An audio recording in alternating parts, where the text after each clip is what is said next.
Welcome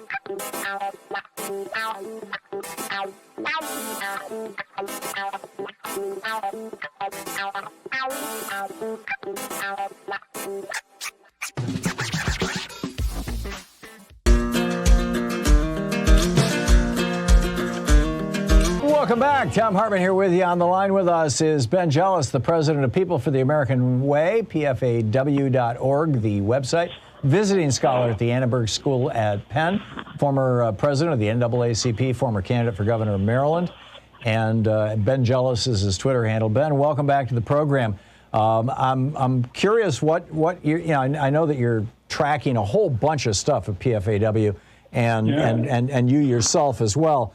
I'm curious your thoughts on these police who keep falsifying police reports, covering up murders, calling them medical distress, lying about what's on the body cams, and then entire police departments, like we're seeing with the Louisiana State Police for 2 years, covering up what certainly appears to me to be a murder of an unarmed black man by a bunch of white cops. What's going on with this? So, yeah, what I was saying is this all goes back to first principles, what your mom taught you when you were a kid, which is you can't be good if you're protecting your friends who are doing bad. Right. In the law, we call that being an accessory after the fact. And the simple fact is that while only about 10% of the officers are doing bad things in the country, about 80% are willing to protect them by staying silent. There is a no snitching culture amongst the cops, and we have to break that. And it's the unions that enforce it. So what you see in Louisiana is a murder. And every single officer who knew about it and didn't tell is an accessory to murder after the fact. Those officers need to be prosecuted from top to bottom to send a message to every officer in this country that if you murder somebody, we're coming for you. And if you protect an officer who murders somebody, you're going to prison too. I completely agree with that sentiment, and in fact, I would think it should go as high as those videos ever went. If it went all the way up to the Attorney General's office, that person should be prosecuted as well. I'm totally with you on all that. Do you see any evidence that the state of Louisiana is thinking like that? Well, I mean, I think history would suggest probably not. That's when it comes into the federal government. That's when it comes, frankly, to popular demand. When you look at the reforming of the police over centuries in our country, it's always come from the bottom up. The last major crisis to be successfully dealt with, if you will, was the problem of lynching in this country. Federal legislation failed. State legislation, a little more complex, but ultimately failed. What succeeded were local leaders organizing local campaigns, saying to local politicians, you won't get through the primary, or you won't get through the general, or we will primary you, or we will just simply run something better against you if you don't get with the program and get this lynching problem under control. It's the same tactic that has to be used right now. It's what we're focused on, the People for the American Way, and supporting local candidates. And the work that we do is to make sure that ultimately the civil rights community's values are sort of mainstreamed into local politics, and people understand that you can't both remain mayor and cover up the murder of a civilian by the police. At the same time, we're hearing stories about how not just the Republican Party, although there is money coming out of the Republican Party, but also massive amounts of money coming out of the Koch network and some of these other right-wing billionaire networks to fund candidates for school boards all around the country to make sure that black history doesn't get taught, or the genocide of Native Americans doesn't get taught. And to go after, in particular trans Americans, but in general the spectrum of LGBTQ folks. We're hearing about the way that states are being basically rigged and way beyond gerrymandering, but obviously that's a big piece of it.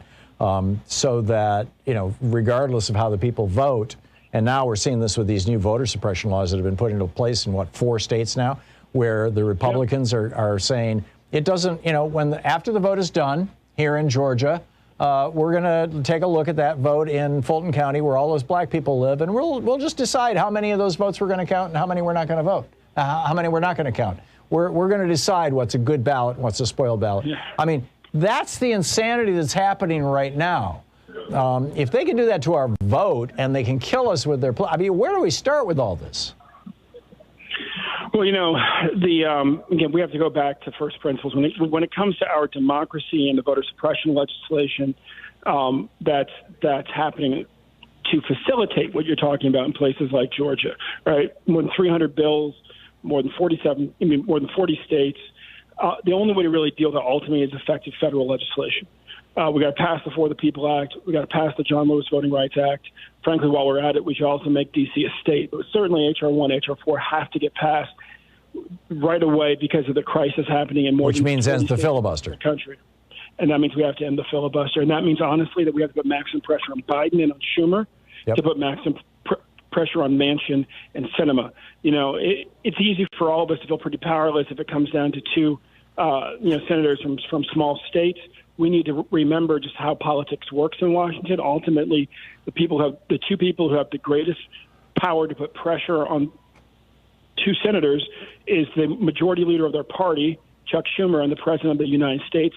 All of our pressure should be, if we're not in Arizona, if we're not in West Virginia, most of us aren't, should be directed on the president and Mr. Schumer to make sure that they put maximum pressure and actually get the results that we need. I'm completely with you, and I've been singing this song for a while now, and suggesting that if people want to contact Schumer, 202-224-3121 gets you the congressional switchboard, and you can ask for his office, and they'll connect you directly. You can also ask for your own two senators, and regardless of what party they may be, let them know your opinions on this.